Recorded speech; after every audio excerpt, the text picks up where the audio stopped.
म्हणजे न ऐकू येणारा हुंकार. आई जन्म देते आणि बाबा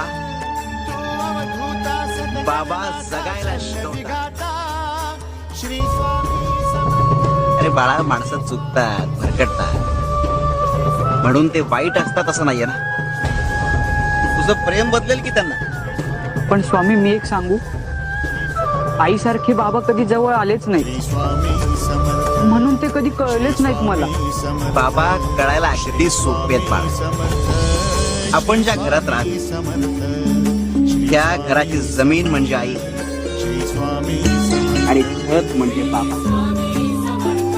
घास भरवणारी आई आणि घास कमावणारे बाबा. कुशीत घेणारी आई आणि पांघरुण होणारे बाबा आणि